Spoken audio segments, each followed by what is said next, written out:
So let's talk about where we go from here. Joining us now, Tracy McMillan, Head of Global Asset Allocation Strategy at Wells Fargo Investment Institute, and Jeff Crumpleman, Chief Investment Strategist and Head of Equities at Mariner Wealth. Tracy, I'll start with you. Not going to ask you to relive 1 year ago. I mean, I was there. We were on air in a studio. Barely remember it at that point because it was so dramatic.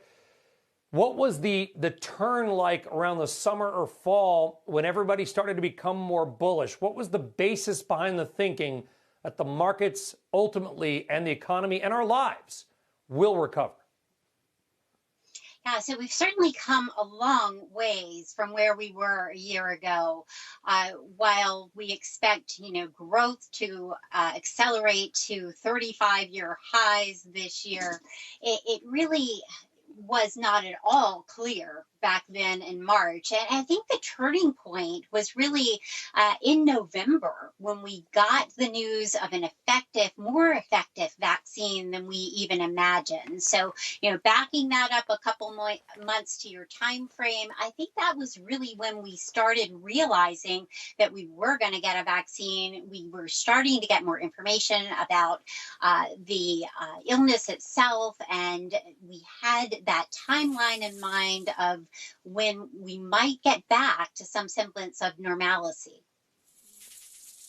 Yeah, and those vaccine news, I mean, honestly, hard not to be a little bit emotional about that, Jeff, when that occurred and watching the vaccines roll out. And it looks certainly like they are working with cases, hospitalizations, and deaths way down. Let's keep our fingers crossed that with the variants and everything, that certainly continues. It looks like it will. Let's hope.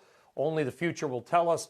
That said, when we look to invest out into the future, that recovery already appears to be priced in. Now we actually have to look at the next 3 to 5 years maybe on their own, albeit with a little help from the Federal Reserve. What looks attractive still to you and your team? Well, at the macro level, I would agree that the fundamentals, the valuation levels, which are reasonable, fundamentals that are really strong with the economy and earnings are very positive.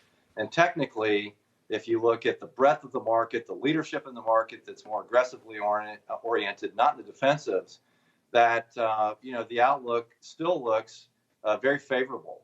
And we maintain a positive view because of this data. And at the micro level, it's just really hard at the macro level to be bearish at this point with favorable fundamentals. The valuation is reasonable and the positive technicals. At the stock level, we're very interested in those areas that benefit from reopening, secular growth, and we think a balance between value and growth is very important right now. Not just a run to value and reopening, but some of those same drivers will also benefit secular growth stocks as well. So we think balance is very key, and some of those secular growth stocks are on sale. Albeit we find attractiveness in some of these reopening plays as well.